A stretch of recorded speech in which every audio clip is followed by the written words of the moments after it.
नमस्कार दोस्तों। तो हम लोग कंप्लीट कर रहे थे घटना चक्र की पूरी सीरीज और आज इसमें हम लोग बात करेंगे पॉलिटी के अंतर्गत 17वें नंबर टॉपिक राष्ट्रपति की। 16 टॉपिक ऑलरेडी हम लोगों ने कंप्लीट कर लिया है, आपको प्ले लिस्ट में मिल जाएगा, जाके ज़रूर देखिए।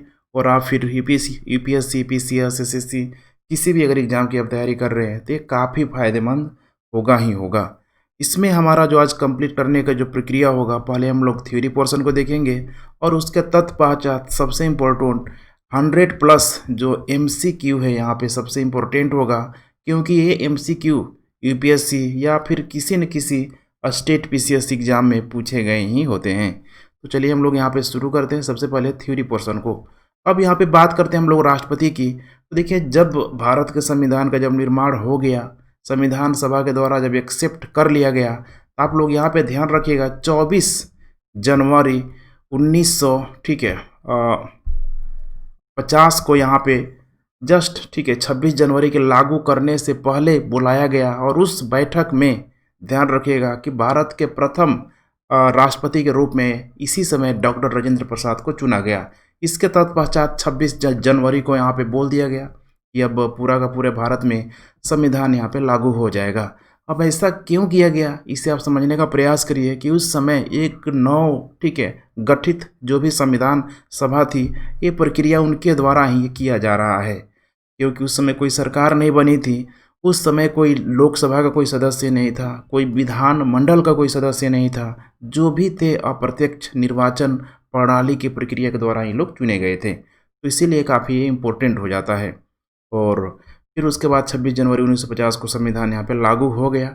एक और प्रश्न बन जाता है कि संविधान सभा के द्वारा कब संविधान को उसको अपनाया गया, वो अंगीकृत किया गया, वो हुआ था 24 नवंबर 1949 को। 1949, 24 नहीं है 26, सॉरी नवंबर ही है, 26 नवंबर 1949 को।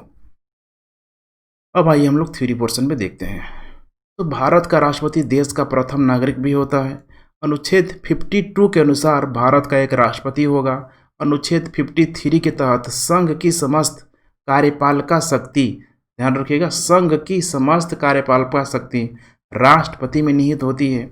इस शक्ति का प्रयोग वह संविधान के अनुसार स्वतः या अपने अधीनस्थ अधिकारियों द्वारा करेगा। अब देखिए, स्वतः या अपने अधीनस्थ अधिकारियों द्वारा, मैंने लाइन बाय लाइन यहाँ पे किसी न किसी एग्जाम के द्वारा पूछ लिया जाता है। अनुच्छेद 54 में क्या लिखा गया है, तो राष्ट्रपति का निर्वाचन एक निर्वाचक मंडल द्वारा होता है। राष्ट्रपति के निर्वाचक मंडल में संसद के दोनों सदनों माने राज्यसभा लोकसभा के निर्वाचित सदस्य तो होते ही होते हैं, प्लस माने क्या है, और राज्य विधानसभाओं के निर्वाचित सदस्य भी यहाँ पे शामिल होते हैं। अब ध्यान रखिएगा, निर्वाचित और मनोनीत में अंतर होता है। तो इसके चुनाव में जो है, इसको चुनने की जो प्रक्रिया में है, वहाँ पे मनोनीत सदस्य भाग नहीं लेते हैं, यही बताने की कोशिश की जा रही है। 17वें संविधान संशोधन अधिनियम जो कि 1992 में हुआ था, इसके द्वारा दिल्ली और पौंडीचेरी विधानसभाओं के निर्वाचित सदस्यों को भी यहाँ पे निर्वाचक मंडल में शामिल कर लिया गया। तो जो आपका क्या बोलते हैं कि जो यूटी है, केंद्र शासित प्रदेश है, दिल्ली और पुडुचेरी, यहाँ पे विधानसभा का जब निर्माण कर ही लिया गया है, तो भाई इसके भी जो भी सदस्य हैं, जो भी विधायक हैं, उनको भी शामिल कर लिया गया है। राष्ट्रपति के चुनाव में मनोनीत सदस्य एवं विधान परिषद के सदस्य यहाँ पे भाग नहीं लेंगे। क्लियर हो गया। राष्ट्रपति का चुनाव अनुपातिक प्रतिनिधित्व के अनुसार एकल संक्रमणीय मत और गुप्त मतदान के द्वारा यहाँ पे होता है। अब ये बड़ा इंटरेस्टिंग है, कुछ ना कुछ यहाँ पे देखेंगे। तो जैसे कि अमेरिका वगैरह में जहाँ पे राष्ट्रपति जो चुनाव हो रहा है वर्तमान में काफ़ी चर्चा में है, कई राउंड वहाँ पे होता है, कुछ उसी टाइप का देखेंगे। तो भारत में भी राष्ट्रपति के चुनाव को लेके भी यहाँ पे अपनाया जाता है। तो एकल संक्रमणीय मत, यहाँ पे मैं समझा नहीं सकता वरना फिर बहुत टाइम लग जाएगा। राष्ट्रपति चुनाव से संबंधित सभी विवादों की जांच व फैसले उच्चतम न्यायालय में होते हैं तथा उसका फैसला यहाँ पे अंतिम होता है। राष्ट्रपति के चुनाव को इस आधार पर चुनौती नहीं दी जा सकती है कि निर्वाचक मंडल अपूर्ण है, माने पूरा नहीं है। अनुच्छेद 58 में राष्ट्रपति निर्वाचित होने के लिए अर्हताएं जो भी यहाँ पे इलिजिबिलिटी जो क्राइटेरिया होती है, क्वालिफिकेशन होता है, सबसे पहले भारत का नागरिक होना चाहिए, 35 वर्ष की आयु वो पूरा कर चुका है। अब देखिए 25 वर्ष लोकसभा के लिए और 30 वर्ष राज्यसभा के लिए, लेकिन राष्ट्रपति के लिए एक मैच्योर यहाँ पे ठीक है नागरिक की जरूरत है 35 वर्ष, तथा लोकसभा का सदस्य निर्वाचित होने की योग्यता बताई जाती है। अब लोकसभा का मतलब कहीं न कहीं से इलेक्टेड यहाँ पे हो सकता है, या फिर ठीक है जो भी इलेक्शन प्रक्रिया की बातें बताई जा रही है। राष्ट्रपति के चुनाव में नामांकन के उम्मीदवार कम से कम 50 प्रस्तावक या 50 अनुमोदक यहाँ पे होना चाहिए। ठीक है, मैंने सपोर्टिव के रूप में जो भी पार्टियां करे बहुत ज़रूरी है। जमानत राशि के रूप में 15,000 रुपये जमा करना होगा। यदि उम्मीदवार कुल डाले गए मतों का 1/6 भाग प्राप्त करने में असमर्थ रहता है। अब ये 1/6 है, देखिए सिर्फ राष्ट्रपति में ही नहीं है बल्कि बाकी अन्य लोकसभा विधानसभा हो गया, वहाँ पे भी अगर कोई उम्मीदवार कोई पार्टी अगर इतना ठीक है वोट अगर प्राप्त नहीं कर पाती है तो उसकी भी जमानत राशि जब्त कर ली जाती है। तो इसे आप बहुत ध्यान से देखिए। अनुच्छेद 56 में राष्ट्रपति की जो पदावधि होगी, माने पद ग्रहण करने की तारीख से 5 वर्ष तक का जो उल्लेख है यहाँ पे, अनुच्छेद 56(1) क के अनुसार भारत का राष्ट्रपति अपना त्याग पत्र उपराष्ट्रपति को संबोधित करके देता है। उपराष्ट्रपति इसकी सूचना लोकसभा अध्यक्ष जो भी होगा वर्तमान में, जैसे कि ठीक है ओम बिरला है, उनको देगा। अनुच्छेद 56(2) भारतीय ठीक है मैंने अनुच्छेद 56(2) के अनुसार। अब बात करते हैं अनुच्छेद 57। राष्ट्रपति के पद के लिए किसी व्यक्ति के पुनः निर्वाचन की पात्रता निर्धारित करता है। 42वें संविधान संशोधन 1976 के अनुसार राष्ट्रपति के निर्वाचन में जनसंख्या से जो तात्पर्य वर्ष है 1971 की जनगणना द्वारा निर्धारित जनसंख्या से है। 84वें संविधान संशोधन अधिनियम 2001 द्वारा इसे वर्ष 2026 तक के लिए निर्धारित किया गया है। और अनुच्छेद 59(1) के अनुसार यदि संसद के किसी सदन या किसी राज्य के विधानमंडल के किसी सदन का कोई सदस्य राष्ट्रपति निर्वाचित हो जाता है तो यह समझा जाएगा कि उस सदन में अपना स्थान राष्ट्रपति के रूप में अपने पद ग्रहण की तारीख से रिक्त कर दिया है। तो इसे भी ध्यान रखिएगा, मैंने उसे उस सदन में अपना स्थान राष्ट्रपति के रूप में अपने पद ग्रहण की तारीख से रिक्त कर दिया है। अनुच्छेद 60 के तहत भारत के राष्ट्रपति को शपथ भारत का मुख्य न्यायाधीश ही दिलवाएगा। अब राष्ट्रपति जो है ठीक है जितना भी है केंद्र सरकार में जो भी लोग हैं वहाँ पे जनरली जो भी ऊपर का जो पद है, प्रधानमंत्री हो गया, मंत्रिमंडल हो गया, ठीक है सबको। वर्तमान में राष्ट्रपति का वेतन 5 लाख रुपए है। राष्ट्रपति का वेतन भारत की, ये बहुत इंपॉर्टेंट है, संचित निधि से, भारत की संचित निधि से दिया जाता है। अनुच्छेद 56(1) ख के अनुसार राष्ट्रपति पर महाभियोग संविधान के अतिक्रमण के आधार पर चलाया जा सकता है। माने संविधान का अगर उसने अतिक्रमण किया है, कुछ उसकी बातों से एकदम सहमत नहीं है, उसके खिलाफ काम किया है, तो महाभियोग ऐसा चलाया जा सकता है। लेकिन अभी तक किसी राष्ट्रपति पे ठीक है माने महाभियोग की जो प्रक्रिया है पारित नहीं हुई है, क्योंकि ये महाभियोग इतना आसान चीज़ नहीं है। ठीक है, अनुच्छेद 61 में राष्ट्रपति पर महाभियोग की प्रक्रिया का उल्लेख है। अनुच्छेद 61(2) के अनुसार महाभियोग का आरोप तब तक नहीं लगाया जाएगा जब तक कि ऐसा आरोप लगाने की प्रस्तावना किसी ऐसे संकल्प में अंतर्विष्ट नहीं हो जो कम से कम 14 दिन की ऐसी लिखित सूचना को दिए जाने का प्रस्ताव न किया हो। इस प्रकार 14 दिन की अग्रिम सूचना के साथ ही संकल्प पर सदन की कुल सदस्य संख्या क्या के मैंने जितने भी सदन में लोकसभा राज्यसभा में जितने भी उपस्थित जो सदस्य होंगे कम से कम 1/4 सदस्यों का हस्ताक्षर भी होना चाहिए। अनुच्छेद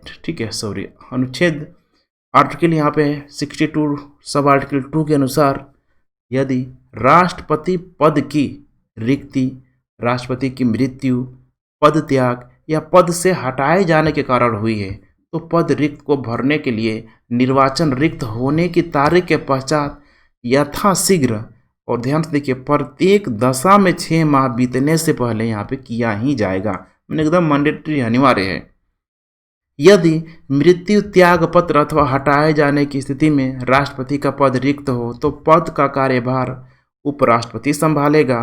यदि किन्हीं कारणों से उपराष्ट्रपति भी उपलब्ध नहीं है तो उच्चतम न्यायालय का मुख्य न्यायाधीश या उसके न रहने पर वरिष्ठतम न्यायाधीश राष्ट्रपति के कार्यों का संपादित करेगा। अनुच्छेद 77 के अनुसार देखिए, भारत सरकार के समस्त कार्यपालिका कृत्य राष्ट्रपति के नाम से किए जाते हैं। अनुच्छेद 78 के तहत राष्ट्रपति को प्रधानमंत्री से सूचना प्राप्त करने का अधिकार प्राप्त है। अनुच्छेद 108 के तहत राष्ट्रपति संसद के दोनों सदनों को ज्वाइंट सिटिंग माने जिसको संयुक्त अधिवेशन बुला जाता है, यहाँ बुला सकती है। अनुच्छेद 111 के अंतर्गत प्रावधान है कि राष्ट्रपति संसद के दोनों सदनों द्वारा पारित विधेयक पर स्वीकृति प्रदान करेगा या अपनी स्वीकृति रोक लेगा अथवा विधेयक माने धन विधेयक के अलावा को पुनर्विचार हेतु सदन को लौटा सकेगा। यदि विधेयक सदनों द्वारा संशोधन सहित या उसके बिल फिर से पारित कर दिया जाता है तो राष्ट्रपति के समक्ष पुनः प्रस्तुत किया जाता है तो राष्ट्रपति उस पर यहाँ पे स्वीकृति नहीं रोकेगा। राष्ट्रपति धन विधेयक को पुनर्विचार हेतु नहीं लौटा जा सकता है। आधार बिल की मैं बार बार चर्चा करता हूँ क्योंकि धन विधेयक है सिर्फ और सिर्फ केवल लोकसभा में लाया जाता है सबसे पहले और डायरेक्ट राष्ट्रपति के पास आ जाएगा। अब अनिवार्य है कि राष्ट्रपति को साइन करना पड़ेगा। वस्तुतः धन विधेयक सदन में राष्ट्रपति की पूर्व अनुमति से ही प्रस्तुत किए जाते हैं। राष्ट्रपति की स्वीकृति के बाद ही विधेयक कानून बनते हैं। अनुच्छेद 123 के तहत राष्ट्रपति को अध्यादेश जारी करने की शक्ति प्रदान की गई है। अनुच्छेद 72 के तहत भारत के राष्ट्रपति को क्षमादान प्राडन की शक्ति यहाँ पे प्रदान की गई है। अनुच्छेद 143 के तहत राष्ट्रपति को उच्चतम न्यायालय से परामर्श का अधिकार दिया गया है। भारत का राष्ट्रपति देखिए 3 सेनाओं थल सेना, वायुसेना, नौसेना का प्रधान सेनापति होता है। अब राष्ट्रपति के अंतर्गत तीनों सैनिकों का कमांडर भी बना दिया गया है। राष्ट्रपति राष्ट्र का प्रतिनिधित्व करता है परंतु राष्ट्र का देखिए नेतृत्व नहीं करता है, ध्यान रखिएगा। राष्ट्र का प्रतिनिधित्व करता है लेकिन नेतृत्व नहीं करता है। बड़ी पॉलिटी पढ़ रहे हैं आप, थोड़ी थोड़ी सी माइनर शब्दों का हेर फेर होता है। किसी भौगोलिक क्षेत्र को अनुसूचित क्षेत्र घोषित करने का संवैधानिक अधिकार यहाँ पे राष्ट्रपति के पास होता है। तो पूरा का पूरा ये देखिए जो थ्योरी पोर्शन था इसको हम लोगों ने देख लिया। अब इसी से संबंधित देखिए प्रश्न बार बार बनते रहेंगे। अब बार बार यहाँ पे देखिए एक्सप्लेनेशन नहीं किया जाएगा, डायरेक्ट हम लोग एक्सप्लेनेशन ऑलरेडी हम लोगों ने ऊपर देख लिया है, ये आप देख लीजिएगा। अगर आप बहुत इच्छुक है तो थोड़ा सा डिटेल से देखने के लिए अभी तक जितना भी राष्ट्रपति हैं उनका कार्यकाल है उससे भी आप लोग देखते रहिएगा। तो यहाँ पे देखिए कार्यकाल यहाँ पे अनुसार क्रम है और व्यक्ति अनुसार क्रम है, क्योंकि देखिए व्यक्ति अनुसार क्रम में यहाँ पे 26 जनवरी 1950 से 1962 तक कार्यकाल अनुसार क्रम देखे तो यहाँ पे 1 से 3 है यहाँ पे, लेकिन व्यक्ति अनुसार क्रम यहाँ पे एक ही है। तो जो कि डॉक्टर राजेंद्र प्रसाद है 2 बार यहाँ पे क्या बोलते हैं कि वो राष्ट्रपति यहाँ पे बन चुके हैं। तो थोड़ा समस्या है इसको, थोड़ा सा आप लोग ध्यान रखिएगा। बाकी कुछ है नहीं, बाकी कंटिन्यू रूप से चलते रहेगा, आप लोग देख लीजिएगा। अब आइए हम लोग प्रश्न की बात करते हैं। नीचे 2 वक्तव्य स्टेटमेंट यहाँ पे दिया गया है। पहला कह रहा है कि संघीय कार्यपालिका का मुखिया भारत का राष्ट्रपति होता है। बिल्कुल सही है। राष्ट्रपति की शक्तियों की कोई सीमा नहीं है, माने कोई सीमा नहीं है। उपयुक्त के संदर्भ में यहाँ पे कौन सा एक सही है? अब देखिए राष्ट्रपति है, कह रहा है कोई उपयुक्त सीमा नहीं है, तो यहाँ पे इसका मतलब कारण हमें क्या दिखाई दे रहा है? गलत दिखाई दे रहा है। तो इसीलिए इसका करेक्ट उत्तर हो जाएगा हमारा सी, ए सही है किंतु आर गलत है। भारत के राष्ट्रपति अपनी शक्तियों का जो प्रयोग करता है सीधे अपने अधीनस्थ अधिकारियों द्वारा प्रयोग करेगा। डायरेक्ट देखिए लाइन में दिया हुआ था ऊपर। भारत में राष्ट्रपति का निर्वाचन किस प्रकार होता है? तो भाई राष्ट्रपति का जो निर्वाचन जो होता है इसको भी ध्यान से देखिए। प्रत्यक्ष रूप से तो नहीं होता है, राज्यसभा के सदस्य होते हैं, लेकिन पूरा का पूरा नहीं दिया है। लोकसभा के सदस्य द्वारा, इसके भी द्वारा होता है, लेकिन यहाँ पे एक अच्छा ऑप्शन दिया है अप्रत्यक्ष मतदान के द्वारा। ये यहाँ पे हमारे लिए बेस्ट ऑप्शन है, इसीलिए करेक्ट उत्तर हो जाएगा यहाँ पे डी। चौथा है यहाँ पे कथन कारण, सब यूपीएससी के द्वारा शायद पूछा गया है। देखिए यूपीपीसीएस 2015 में पूछा गया इसको। भारत का राष्ट्रपति अप्रत्यक्ष निर्वाचन से चुना जाता है, बिल्कुल कोई हमें दिक्कत नहीं है। एक निर्वाचन मंडल की व्यवस्था है जो संसद के दोनों सदनों और राज्य की विधानसभाओं के निर्वाचन सदस्यों को यहाँ पे मिलाकर बनता है। अब देखिए क्या बनता है, मिलाकर बनता है। तो ये भी स्टेटमेंट बिल्कुल सही है, क्योंकि हमने देखा था अभी कि संसद के दोनों लोकसभा, राज्यसभा, इसके अलावा विधानसभा के जो भी ठीक है निर्वाचित सदस्य हैं, ना कि मनोनीत सदस्य हैं, उनको मिला के बना दिया जाएगा। तो हो जाएगा इनडायरेक्ट, ठीक है, पूरा का पूरा जो इनडायरेक्ट जो चुनाव हो जाएगा। इसीलिए यहाँ पे जो है, यहाँ पे कारण जो है देखिए कथन का सही स्टेटमेंट है यहाँ पे। तो करेक्ट उत्तर हो जाएगा यहाँ पे सी। ए और आर सही है, और ए का सही जो स्पष्टीकरण है मैंने आर है। ए है हमारा कथन और यहाँ पे आर जो है कारण। नेक्स्ट, भारत में राष्ट्रपति का जो चुनाव किया जाता है, तो भारत में राष्ट्रपति का चुनाव यहाँ पे कैसे होता है, एकल हस्तांतरणीय, ठीक है, मत प्रणाली के द्वारा होता है। नेक्स्ट, राष्ट्रपति के निर्वाचन मंडल के सदस्य होते हैं। कौन कौन यहाँ पे राष्ट्रपति के निर्वाचन मंडल के सदस्य होता है, तो संसद के दोनों सदन, देखिए यहाँ पे दिया हुआ है, राज्य विधानमंडल के दोनों सदस्य, बिल्कुल सही है। सभी राज्यों के विधानसभाओं के निर्वाचित सदस्य, और दिल्ली और पौंडुचेरी विधानसभाओं के निर्वाचित सदस्य। सारे के सारे ऑप्शन ठीक है, सॉरी, राज्य विधानमंडल के दोनों, सॉरी यहाँ पे राज्य विधानमंडल, देखिए राज्य विधानमंडल में विधानसभा और विधान परिषद भी आएगा। तो विधान परिषद हर राज्य में नहीं है अभी, ठीक है, 6 ही राज्यों में, जम्मू कश्मीर हट गया। तो ध्यान रखिएगा, कितने बार फ्लो में पढ़ते हुए थोड़ा सा ये दिक्कत हो जाती है। दूसरा स्टेटमेंट हमारा नहीं होगा, ठीक है, तो इसीलिए करेक्ट उत्तर हो जाएगा डी, 1, 3 और 4। नेक्स्ट, भारत संविधान के 17वें संशोधन द्वारा भारत के राष्ट्रपति के चुनाव में जिन 2 केंद्र शासित प्रदेशों को भाग लेने का अधिकार दिया गया है, वो यहाँ पे दिल्ली और ठीक है पौंडीचेरी है। निम्नलिखित में से कौन भारत के राष्ट्रपति के निर्वाचन हेतु निर्वाचक गण में यहाँ पे सम्मिलित नहीं है, तो कौन यहाँ पे सम्मिलित नहीं है, वो है राज्यों की विधान परिषद। ध्यान रखिएगा, विधान परिषद, जिस तरह ठीक है केंद्र में दिया गया है विद्वानों की सभा, बुजुर्गों की सभा, राज्यसभा, वैसे ही राज्यों में भी है विधान परिषद, लेकिन एक हर एक राज्य में मौजूद नहीं है। नेक्स्ट, निम्नलिखित में से कौन राष्ट्रपति के निर्वाचन हेतु निर्वाचक गण के सदस्य हैं, नीचे दिए गए कूट से यहाँ पे सही उत्तर आप लोगों को मैच करना है। पहला है संसद के दोनों सदनों के सभी सदस्य, देखिए संसद के सदनों के सभी दोनों सदस्य, ठीक है, राज्य विधानसभाओं के सभी निर्वाचित सदस्य।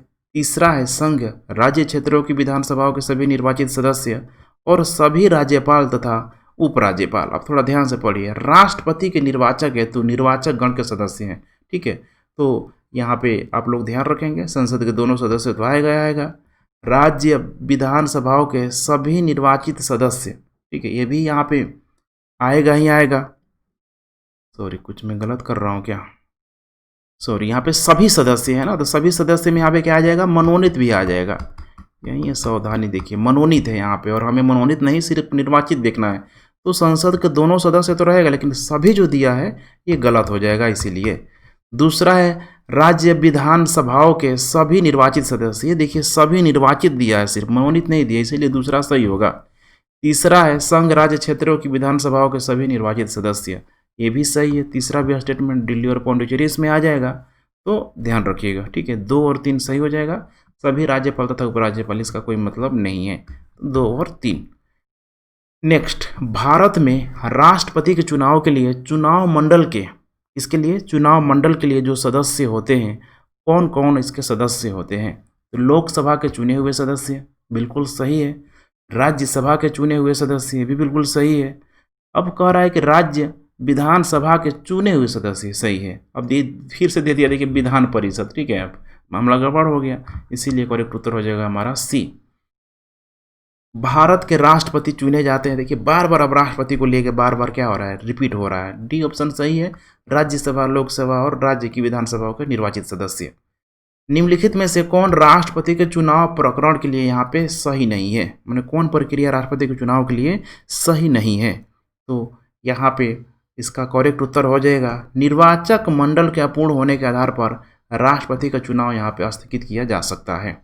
तो निर्वाचक मंडल का अपूर्ण होने पर, वही है राज्यसभा लोकसभा के जो निर्वाचित हैं, इसके अलावा विधानसभा के जो निर्वाचित हैं, बार बार रिपीट हो रहा है। भारत के राष्ट्रपति के उम्मीदवार के प्रस्ताव का अनुसमर्थन किया जाना चाहिए कम से कम, ठीक है, कम से कम। यहाँ पे अब थोड़ा सा यहाँ पे समस्या है, ठीक है। यहाँ पे इस प्रश्न का जो उत्तर है यूपीपीसीएस ने स्टार लगा दिया है। स्टार क्यों लगाया, थोड़ा सा आप पढ़िए, पीसीएस में बार बार ये सब खेल होते रहता है। राष्ट्रपति एवं उप राष्ट्रपति निर्वाचन अधिनियम 1952 माने 1997 में संशोधित किया गया था। इसके तहत भारत के राष्ट्रपति पद के उम्मीदवार के लिए कम से कम 50 निर्वाचकों का प्रस्तावित होना आवश्यक है तथा साथ ही कम से कम 50 निर्वाचक द्वारा इस प्रस्ताव का अनुसमर्थन भी किया जाना चाहिए। 1997 से पूर्व प्रस्तावक एवं अनुमोदनों की संख्या कितनी थी, 10 थी। कितनी थी, 10 थी।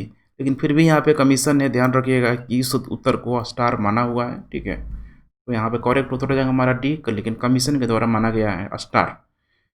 नेक्स्ट, भारत में राष्ट्रपति चुनाव के निर्वाचक मंडल में, ठीक है, यहाँ पे आपको सही स्टेटमेंट चुनना है। इसमें होता है एक निर्वाचित संसद सदस्य के मत का मूल्यांकन, ठीक है। इसका फॉर्मूला होता है सभी निर्वाचित विधानसभा सदस्यों के मतों का कुल मान, निर्वाचित संसद सदस्यों का कुल संख्या, ये भी सही होता है। पहला अगर देखें यहाँ पे तो विधानसभा के निर्वाचित सदस्यों का मत मूल्यांकन, राज्य की जनसंख्या, ठीक है, बाई राज्य की विधानसभा में निर्वाचित सदस्यों की संख्या इंटू यहाँ पे 120, ठीक है, यहाँ पे जनसंख्या हो जाएगा, ये भी सही हो जाएगा। तीसरा में आखिरी चुनाव में, ठीक है, 5000 मतदाता थे, ये यहाँ पे, ठीक है, करेक्ट नहीं है। करेक्ट उत्तर हो जाएगा हमारा ए। सब दिया है राज्यों को लेके और, ठीक है, मतलब विधानसभा को लेके और लोकसभा को लेके। राष्ट्रपति के निर्वाचन में राज्य का मुख्यमंत्री, किसका, राज्य का मुख्यमंत्री मतदान करने के लिए पात्र नहीं होगा। कब पात्र नहीं होगा, वह राज्य विधानमंडल में उच्च सदन का क्या हो, सदस्य हो, माने विधान परिषद का सदस्य हो, ठीक है। ध्यान रखिएगा, एक विधानसभा और दूसरा विधान परिषद। नेक्स्ट, भारत के राष्ट्रपति के चुनाव में राज्य की विधानसभा के प्रत्येक निर्वाचित सदस्य के वोटों की संख्या उस राज्य की जनसंख्या को विधानसभा की कुल निर्वाचित संख्या द्वारा विभाजित कर प्राप्त भागफल को 1000 के गुणकों के बराबर होती है, ठीक है। वर्तमान स्थिति 1997 में जनसंख्या से तात्पर्य इस वर्ष की जनगणना द्वारा यथा, ठीक है, अभिनिश्चित जनसंख्या से है। तो ये कब की है, यहाँ पे बहुत फेमस है 1971 की जनगणना। इसी जनगणना के अनुसार बोला गया है कि भाई लोकसभा में जो भी सीटें हैं, ठीक है, उन सीटों को जो तय किया गया है, देखिए अभी 2026 तक उसे ठीक से फिक्स कर दिया गया है। कभी उसमें जिन जिन क्षेत्रों में जितना सीट बांटा गया है, अभी उसमें 2026 तक कोई परिवर्तन नहीं होने वाला है। राष्ट्रपति के उम्मीदवार के लिए क्या आवश्यक नहीं हो, तो 17 का है यहाँ पे। राष्ट्रपति के उम्मीदवार के लिए क्या आवश्यक नहीं हो, वो है पढ़ा लिखा, माने जनता का। अब भारत की लोकतांत्रिक व्यवस्था को समझने के प्रयास कीजिए, कितने बड़े डिबेट होते रहता है कि भाई अब इनमें भी एजुकेटेड होना चाहिए। तो यहाँ पे एजुकेशन का कोई महत्व नहीं है, उसमें सिर्फ और सिर्फ जनता का प्रतिनिधित्व करने वाला हो, जनता जिसको चुने हुए हो। अभी जनता डिसाइड करे कि भाई वो हमारा उम्मीदवार पढ़ा होना चाहिए, लिखा होना चाहिए कि नहीं होना चाहिए। नेक्स्ट, भारतीय राष्ट्रपति के विषय में निम्नलिखित कथनों पर क्या करना है, विचार करना है। अब राष्ट्रपति के विषय में यहाँ पे करना है, तो इसमें है उसे भारत का जन्म नागरिक होना चाहिए। उसे भारत का क्या होना चाहिए, जन्मा नागरिक होना चाहिए। ऐसा कोई यहाँ पे जरूरी नहीं है, ठीक है, तो ध्यान रखिएगा। उससे 35 वर्ष की उम्र यहाँ पे पूरी कर लेनी चाहिए, ये तो बहुत जरूरी है। उसे संसद का सदस्य निर्वाचित होने की योग्यता भी क्या करनी चाहिए, रखनी चाहिए, ठीक है। तो संसद की निर्वाचित, ठीक है, होने की योग्यता रखनी चाहिए। अब इसमें संसद में देखिए लोकसभा भी आ जाएगा और राज्यसभा भी आ जाएगा, और हम जानते हैं कि राष्ट्रपति को लोकसभा के लिए निर्वाचित होने की योग्यता रखनी चाहिए, इसीलिए तीसरा भी यहाँ पे करेक्ट हमारा नहीं होगा। करेक्ट सिर्फ और सिर्फ कौन है, 2 है, ठीक है। तो देखिए लोकसभा का सदस्य निर्वाचित होने की योग्यता रखता हो, तो ध्यान रखिएगा, ठीक है। स्पष्ट है कि राष्ट्रपति पद हेतु भारत का नागरिक होना आवश्यक है, न कि भारत का जन्मा नागरिक। दोनों में अंतर है, देखिए, ठीक है। अगर भारत का सिटीजनशिप अगर कोई बाहरी व्यक्ति ले लेता है तो बन जाएगा वो भी। नेक्स्ट, एक सांसद अथवा विधानसभा का सदस्य राष्ट्रपति यहाँ पे निर्वाचित हो सकता है, परंतु ठीक है, अब यहाँ पे क्या नहीं हो सकता है, तो निर्वाचित होने के तुरंत उपरांत अपनी सदस्यता उसको क्या करनी पड़ेगी, छोड़नी पड़ेगी। ठीक है, दोनों यहाँ पे आप नहीं रह सकते हैं, ध्यान रखिएगा। ठीक है, भारतीय संविधान का कौन सा अनुच्छेद राष्ट्रपति पद के लिए पुनः निर्वाचन की योग्यता यहाँ पे निर्धारित करता है? वो है अनुच्छेद 57। अगर भारत के राष्ट्रपति के चुनाव में कोई विवाद है तो उस विवाद को सौंपा जा सकता है, किसको सौंपा जा सकता है? भारत के सर्वोच्च न्यायालय को। कुछ में देखिए टिक भी लग गया, शायद प्रैक्टिस करते वक्त यहाँ पे लग गया होगा। राष्ट्रपति 5 वर्ष तक, कितने वर्ष तक? 5 वर्ष तक अपने पद में यहाँ पे रह सकता है। ठीक है, तो इसका करेक्ट उत्तर हो जाएगा अपने पद ग्रहण के दिन से। 56(1) में यहाँ पे दिखाया गया है। भारत के राष्ट्रपति अपना त्याग पत्र किसको संबोधित करके देगा? तो भाई ऊपर वाला जब भी त्याग पत्र करेगा नीचे वालों को देगा, उसके नीचे रहेगा राष्ट्रपति के अंतर्गत। ठीक है, यहाँ पे अंतर्गत उपराष्ट्रपति। भारत का राष्ट्रपति अपना त्याग पत्र उपराष्ट्रपति को देगा। भारत के राष्ट्रपति को उसके पद से हटाया जाएगा, किसके द्वारा हटाया जा सकता है? ये हटाया जा सकता है संसद के द्वारा। और वो जो महाभियोग की जो प्रक्रिया होती है, बड़ी टेढ़ी खीर होती है, बहुत लंबा चौड़ा। देखिए महाभियोग, भारतीय संविधान के किस अनुच्छेद के तहत राष्ट्रपति पर महाभियोग चलाया जा सकता है? तो अनुच्छेद 61 के द्वारा उस पर महाभियोग चलाया जा सकता है। नेक्स्ट, भारत के राष्ट्रपति को महाभियोग द्वारा हटाने की प्रक्रिया निम्नलिखित में से किस अनुच्छेद में वर्णित है? अनुच्छेद, ठीक है, 61 में वर्णित है। भारत के राष्ट्रपति के कार्य अवधि की समाप्ति से पूर्व भी पद से यहाँ पे क्या किया जा सकता है? हटाया जा सकता है। अब कैसे हटाया जा सकता है? तो महाभियोग के द्वारा। बार बार रिपीट हो रहा है। राष्ट्रपति पर महाभियोग का आरोप संसद के किस सदन द्वारा लगाया जा सकता है? संसद के किसी भी सदन के द्वारा, चाहे लोकसभा हो गया चाहे राज्यसभा हो गया। निम्न में से भारत के राष्ट्रपति पर महाभियोग लगाने का अधिकार किसको है? संसद के दोनों सदस्यों को। संविधान के उल्लंघन के आधार पर राष्ट्रपति के विरुद्ध किसके द्वारा महाभियोग लगाया जा सकता है? देखिए कितना मैंने ऐसे ऐसे प्रश्नों को आप देख के जाइए, क्या पता फिर से पूछ ले। संसद के दोनों सदनों को। भारत के राष्ट्रपति पर महाभियोग चलाने के लिए कम से कम कितने दिन पूर्व की पूर्व पहले सूचना देना आवश्यक है? 14 दिनों की। भारत के राष्ट्रपति पर महाभियोग संविधान के अतिक्रमण के आधार पर चलाया जा सकता है जब संसद का कोई सदन इस प्रकार का आरोप लगाएगा। संविधान के अनुच्छेद 61(2) के अनुसार ऐसा कोई आरोप तब तक नहीं लगाया जाएगा जब तक कि ऐसा आरोप लगाने की प्रस्तावना किसी ऐसे संकल्प में अंतर्विष्ट नहीं है जो कम से कम 14 दिन पहले यहाँ पे प्रस्तावित ना हुआ हो।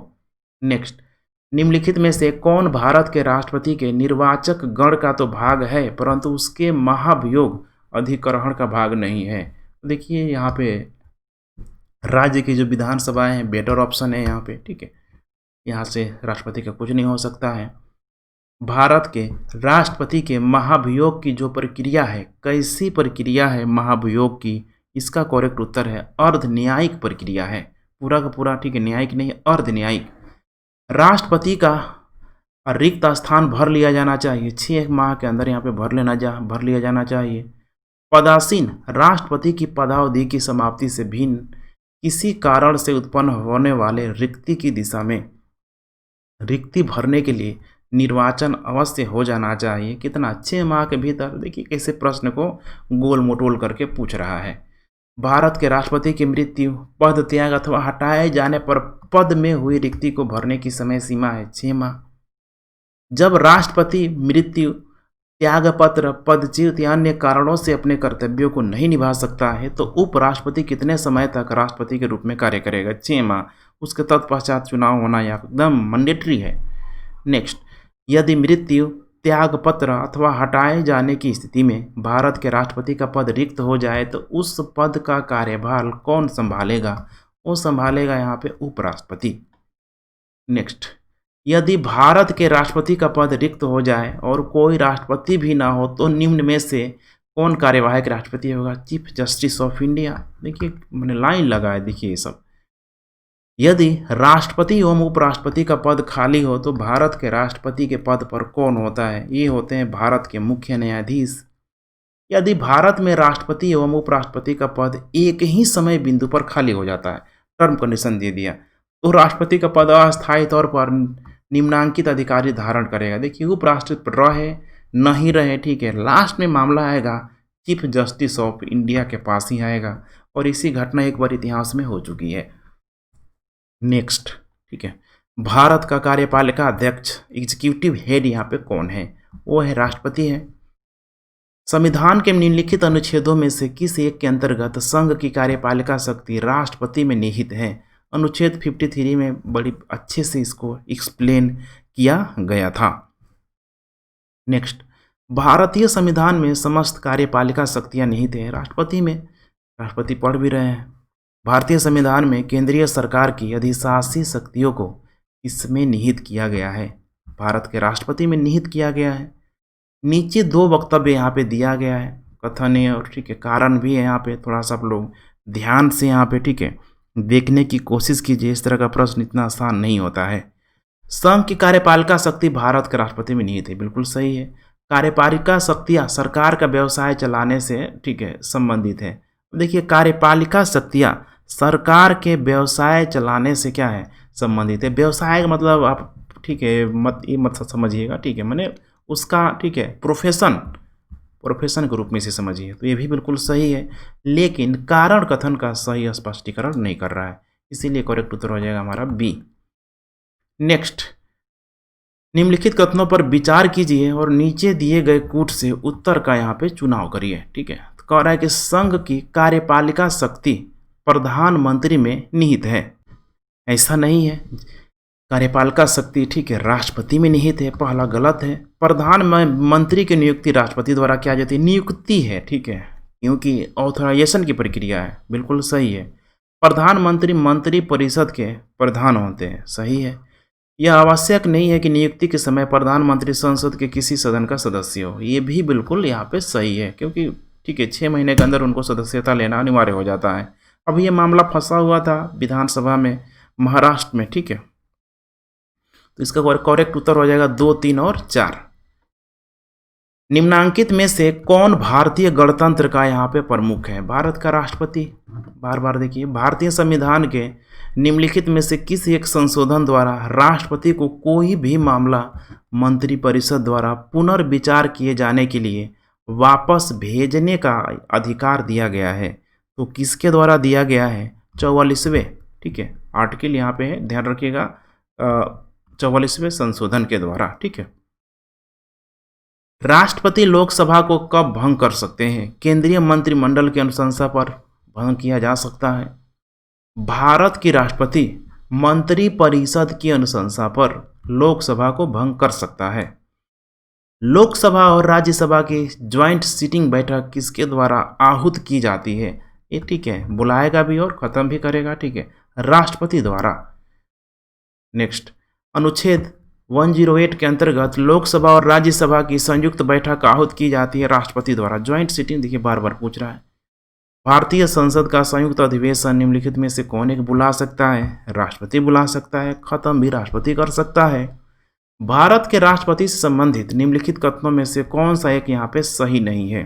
कौन सही नहीं है? देखिए, वह दोनों सदनों में कह रहा है कि चर्चा में भाग लेता है। नेक्स्ट, भारत के राष्ट्रपति ने जिस एकमात्र मामले में अपने वीटो की शक्ति का प्रयोग किया था वह कौन था? बहुत ठीक है यहाँ पे ठीक है, भारतीय डाकघर ज्ञानी जैल सिंह का नाम आप लोगों ने सुना ही होगा, ठीक है, इसे आप लोग ध्यान रखिए। देखिए ज्ञानी जैल सिंह। निम्न में से किस राष्ट्रपति ने एक शक्ति का प्रयोग किया था जिसे संवैधानिक शब्दावली में जे भी निषेधाधिकार किया गया? ज्ञानी जैल सिंह है भाई, यही किए हुए थे। ठीक है, भारतीय संविधान के किस अनुच्छेद के अंतर्गत राष्ट्रपति संसद के दोनों सदनों द्वारा पारित किसी बिल पर अपनी स्वीकृति यहाँ पे रोक सकता है? आर्टिकल ठीक है 111 का प्रयोग करके ये किया जा सकता है। नेक्स्ट, जब कोई विधेयक संसद के दोनों सदनों द्वारा पारित कर दिया गया है तो निम्नलिखित में से किसको उस विधेयक पर अनुमति रोकने का अधिकार प्राप्त है? वो है राष्ट्रपति को। मैंने देख रहे हैं ना, विधेयक के मामले में भारत के राष्ट्रपति को शक्ति ठीक ठाक दिया गया है यहाँ पे। निम्नलिखित में से कौन सी राष्ट्रपति की स्वविवेक यहाँ पे शक्ति है? यहाँ पे देखिए पूरा मंत्रिपरिषद की यहाँ पे नियुक्ति है, विधेयकों को आपत्तियों सहित वापस भेजना है, तो दूसरा सही हो जाएगा, क्योंकि विधेयकों को आपत्तियों सहित वापस भेज सकता है, लेकिन मंत्रिपरिषद की नियुक्ति कौन करेगा? प्रधानमंत्री करेगा। तो पहला गलत हो जाएगा, दूसरा सही हो जाएगा। विधेयकों को रोक रखना है, बिल है, इसको भी सक सकता है। क्षमा प्रदान करना, अब यहाँ पे ध्यान रखिएगा क्षमा प्रदान किस टाइप का है, ये यहाँ पे ठीक है पूरी तरीके से यहाँ पे क्लियर नहीं किया जा रहा है, तो इसीलिए इसमें क्लियर नहीं है। संयुक्त अधिवेशन की अधिसूचना यहाँ पे ठीक है जारी करना, तो संयुक्त अधिवेशन की जो सूचना है, तो सूचना देखिए यहाँ पे संदेश दे सकता है, सूचना की बात यहाँ पे नहीं की जा रही है, इसीलिए पांचवा भी गलत हो जाएगा। संसद को संदेश भेजना, ठीक है ये भी सही है, क्योंकि यहाँ पे संसद को संदेश भेज सकता है। और यहाँ पे अधिसूचना और संदेश में थोड़ा अंतर आप समझने की कोशिश कीजिए। और साथ में हो जाएगा न्यायाधीशों की नियुक्ति के लेके, अब यहाँ पे भी तो डायरेक्ट नहीं है, ठीक है कॉलेजियम प्रणाली है, यहाँ पे सारे के सारे कौन न्यायाधीश चीफ जस्टिस करना है, ठीक है ऐसा कुछ क्लियर नहीं किया है, तो बड़ा ये ठीक है इम्पोर्टेंट प्रश्न बनाया हुआ है। और एक उत्तर हो जाएगा 2, 3 और हमारा क्या हो जाएगा 6, ठीक है 2, 3 और 6। देखिए यहाँ पे छत्तीसगढ़ PCS 2014 पूछा है, PCS में इस तरह का प्रश्न काफ़ी उच्च कोटि का माना जाता है। निम्न में से किस विषय पर राष्ट्रपति के लिए मंत्रिपरिषद से सलाह लेना यहाँ पे आवश्यक नहीं है? वो है विधेयकों पर स्वीकृति देना। किस पर? विधेयकों पर स्वीकृति देना। नेक्स्ट, जब केंद्रीय मंत्रिमंडल ने वर्ष 2002 में चुनावी सुधारों पर अध्यादेश में बिना बदलाव के उसे राष्ट्रपति को वापस भेजा, तब राष्ट्रपति ने भारतीय संविधान के कौन से अनुच्छेद के अंतर्गत उसे अपनी सहमति दे दी? इसके तहत तो आर्टिकल 123 के तहत। नेक्स्ट, संविधान के किस अनुच्छेद के अंतर्गत भारत के राष्ट्रपति को अध्यादेश जारी करने की शक्ति प्रदान है? ध्यान रखिएगा, अध्यादेश जारी करने की शक्ति माने जो भी यहाँ पे प्रदत्त है किसके द्वारा है? तो अनुच्छेद 123 के द्वारा। भारत के संविधान के किस अनुच्छेद के अधीन भारत के राष्ट्रपति को अध्यादेश जारी करने की शक्ति प्राप्त है? बहुत इंपॉर्टेंट है 123, आप लोग एकदम दिमाग में ठीक है सेट कर लीजिए। राष्ट्रपति द्वारा जारी एक अध्यादेश संसद के सत्र शुरू होने के बाद कितने समय तक रखा जाना आवश्यक है? कितने समय तक? वो हो जाएगा 6 वीक माने 6 सप्ताह। नेक्स्ट, निम्नलिखित में से किनकी नियुक्ति भारत के राष्ट्रपति द्वारा की जाती है? भारत के राष्ट्रपति द्वारा की, ठीक है 1 और 3 हो जाएगा वित्त आयोग के अध्यक्ष और संघ राज्यों क्षेत्र का यहाँ पे ठीक है मुख्यमंत्री हो जाएगा, ठीक है योजना आयोग तब तो इसका बात ही नहीं है। नेक्स्ट, निम्नलिखित में से राष्ट्रपति किसकी नियुक्ति करता है? तो भारत का महान्यायवादी टैग हो जाएगा और उसके बाद गवर्नर, उपरोक्त सभी हो जाएगा। नेक्स्ट, निम्न में से भारत का राष्ट्रपति किसकी नियुक्ति नहीं करता है? अब यहाँ पे ध्यान रखिएगा किसकी नियुक्ति नहीं करता है? उपराष्ट्रपति, क्योंकि यहाँ पे क्या होता है नियुक्ति नहीं चुनाव होता है, ठीक है। नेक्स्ट, संविधान असाधारण परिस्थितियों में, कैसे असाधारण परिस्थितियों में राष्ट्रपति को राज्यपाल की कृतियों के निर्वहन हेतु बंद कर सकता है? आर्टिकल 166 में माने 160 में। भारतीय संविधान भारत के राष्ट्रपति को अधिकार नहीं देता है, क्या अधिकार नहीं देता है? तो राज्यों के मुख्यमंत्री की नियुक्ति का, क्योंकि इसकी नियुक्ति कौन करेगा? राज्य का राज्यपाल करेगा। भारतीय संविधान का कौन सा अनुच्छेद राष्ट्रपति को उच्चतम न्यायालय से परामर्श करने की शक्ति प्रदान करता है? आर्टिकल 143। भारत के राष्ट्रपति की शक्तियों के बारे में निम्नलिखित में से कौन सा एक यहाँ पे सही नहीं है? क्या पूछ रहा है? कौन एक सही नहीं है? सही पहला ही नहीं है, राष्ट्रपति को सर्वोच्च न्यायालय के परामर्श को स्वीकार करना चाहिए। ऐसा कोई जरूरी नहीं है, राष्ट्रपति के स्व विवेक पर यह निर्भर करता है, ठीक है। तो ध्यान रखिएगा, इसका करेक्ट उत्तर हो जाएगा 73 का, ठीक है करेक्ट उत्तर हो जाएगा ए, ठीक है डी नहीं है। संविधान के अनुसार निम्नांकित में से क्या शब्दशः भारत के राष्ट्रपति की शक्ति नहीं है? उच्चतम न्यायालय से परामर्श करना, माने राष्ट्रपति ठीक है परामर्श करेगा तो प्रधानमंत्री से करेगा। नेक्स्ट, भारत के राष्ट्रपति को यह अधिकार नहीं प्राप्त है कि वह सर्वोच्च न्यायालय के न्यायाधीश को हटाएं। ये जो है यही तो है कॉलेजियम व्यवस्था, ठीक है इसे आप समझने का प्रयास कीजिए। यहाँ पे जो चीफ जस्टिस ऑफ इंडिया और ख़ासकर जो भारत का जो संसद है, खासकर लोकसभा है, काफ़ी कंट्रोवर्सी खींचातानी होते रहती है। नेक्स्ट 76, राष्ट्रपति की क्षमा आदि की शक्ति एक कैसी शक्ति है, ठीक है। तो एक यह कैसी शक्ति है, न्यायिक शक्ति है। इसमें आर्टिकल 72 के तहत किया जाता है। राष्ट्रपति की क्षमा प्रदान की शक्ति में क्या यहाँ पे सम्मिलित नहीं है। देखिए बहुत सारा यहाँ पे लिस्ट दिया हुआ है, तो पूछ रहा है कि क्या यहाँ पे सम्मिलित नहीं है। तो क्षमा है, लघुकरण ये भी है, परिहार है, विराम है, ठीक है, प्रविलंबन है। अब यहाँ पे रोक और निरंतरता ये थोड़ा सा ठीक है, यहाँ पे नहीं है, इसीलिए करेक्ट उत्तर हो जाएगा यहाँ पे ई 6 और 7। देखिए यहाँ पे किसी व्यक्ति के दंड को क्षमा कर सकता है, उसका प्रविलंबन कर सकता है, विराम या फिर इसको परिहार भी बोला गया, अथवा दंडादेश के निलंबन, परिहार या लघुकरण का अधिकार प्राप्त है, जिनमें सेना न्यायालय माने मार्शल, ठीक है, कोर्ट की बात की जा रही है। दोष सिद्ध जो मामले किए गए भी यहाँ पे आके वो प्रतिवेदन कर सकता है। नेक्स्ट, निम्नलिखित में से किस प्रकार के प्राधिकार भारत के राष्ट्रपति को यहाँ पे कह रहा है कि प्राप्त है, किस प्रकार के, ठीक है। तो वास्तविक और यहाँ पे लोकप्रिय है, नहीं है। औपचारिक हॉस्टिट्यूलर विधि का ये है। राजनीतिक और नाम मात्र, ऐसा कुछ भी नहीं है। संवैधानिक और नाम मात्र अब यहाँ पे है, ठीक है। तो इसीलिए करेक्ट उत्तर हो जाएगा 2 और 4। भारतीय संविधान के अनुसार भारत के राष्ट्रपति का यह कर्तव्य है कि वह निम्नलिखित में से किनको माने किसको संसद के पटल पर रखवाएं, किसको संसद के पटल पर रखवाएं। तो पहला है यहाँ पे संघ, ठीक है, वित्त आयोग की सिफारिशों को, सही है। लोक लेखा समिति के प्रतिवेदनों को, ठीक है, क्या कर रहा है, लोक लेखा समिति के प्रतिवेदनों को, ये नहीं है, ठीक है, ध्यान रखिएगा, दूसरा नहीं है। नियंत्रक महालेखा परीक्षा के प्रतिवेदनों को, बिल्कुल सही है। राष्ट्रीय अनुसूचित जाति आयोग के प्रतिवेदनों को, ये भी सही है, इसीलिए करेक्ट उत्तर हो जाएगा हमारा सी 1, 3 और 4।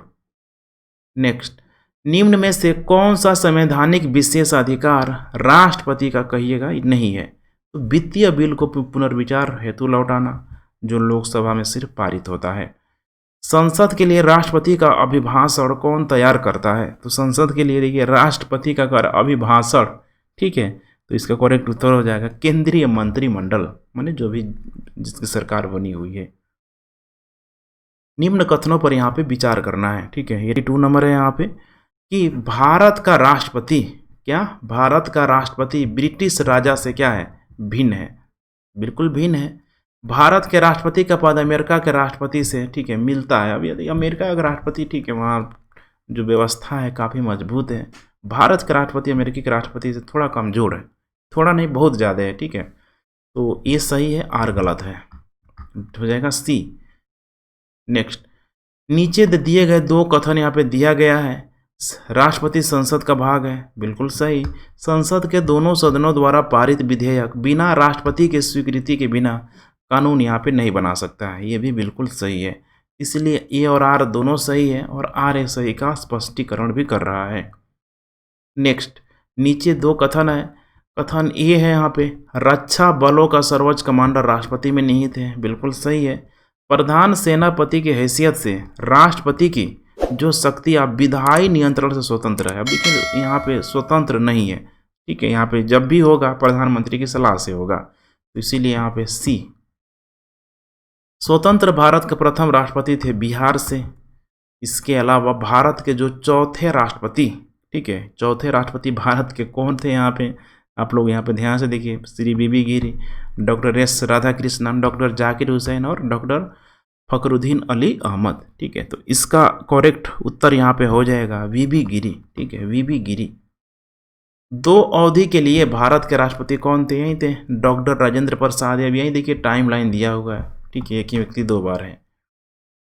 सर्वसम्मति से निर्वाचित भारत के राष्ट्रपति थे, कौन थे, एन संजीव रेड्डी, माने विपक्ष में किसी को खड़ा ही नहीं किया गया।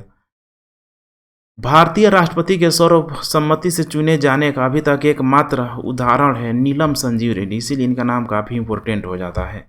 सूची 1 को सूची 2 से यहाँ पे, ठीक है, मैच करना है। राष्ट्रपति है और उसकी यहाँ पे कार्य यहाँ पे अवधि है। तो पहला है यहाँ पे फखरुद्दीन अली अहमद, ये हो जाएंगे 1974 से 1977। दूसरा है यहाँ पे एन संजीव रेड्डी 1900 ठीक है 77 से लेके ठीक है 1982। इसके अलावा डॉक्टर जाकिर हुसैन यहाँ पे 1900 ठीक है, अगर देखा जाए तो 67 से लेके 1969 ठीक है, तो यहाँ पे इसे घेर लीजिए। और बीबी गिरी हो जाएंगे यहाँ पे 1969 से लेके 1974। देखिए यहाँ पे 1 का 2 है ठीक है, 1 का 2, उसके बाद बी का 3 है, करेक्ट उत्तर हो जाएगा सी। यहाँ पे दिया भी एक्सप्लेनेशन। निम्न में से कौन राष्ट्रपति होने से पूर्व भारत के उपराष्ट्रपति पद पर आसीन नहीं रहे? माने कौन राष्ट्रपति होने से पूर्व भारत के उपराष्ट्रपति पद पर आसीन नहीं रहे? उनका नाम है यही है नीलम संजीवा रेड्डी। निम्नलिखित भारत के राष्ट्रपतियों में कौन दार्शनिक राजा अथवा दार्शनिक शासक के रूप में जाना जाता है? तो राष्ट्रपतियों के रूप में देखिए ठीक है, दार्शनिक राजा वो है यहाँ पे भारत के राष्ट्रपति ठीक है, राधा कृष्णन, डॉक्टर सर्वपल्ली ठीक है, राधा कृष्णन। भारत के निम्नलिखित राष्ट्रपतियों में से कौन ट्रेड यूनियन यहाँ पे ठीक है, ट्रेड यूनियन आंदोलन यहाँ पे जिससे संबंध रहा है, वो है यहाँ पे वीबी गिरी। तो चौथे राष्ट्रपति है वीबी गिरी। भारत के किस राष्ट्रपति को मिसाइल मैन ठीक है, देखिए कितना सबका ठीक है चहेता, सबका ideal, doctor APJ Abdul Kalam. Bharat के निम्न मुख्य न्यायाधीशों में से किस एक ने राष्ट्रपति के रूप में कार्य किया था? ये हैं जस्टिस एम हिदायतुल्ला। निम्न में से कौन यहाँ पे असंगत है? देखिए कौन असंगत है, सब यहाँ पे राष्ट्रपति हैं, एक यहाँ पे दे दिया है प्रधानमंत्री जवाहरलाल नेहरू। कौन सा कथन असत्य है? ये उपराष्ट्रपति का चुनाव भारत का राष्ट्रपति करता है, ऐसा कुछ भी नहीं है ठीक है।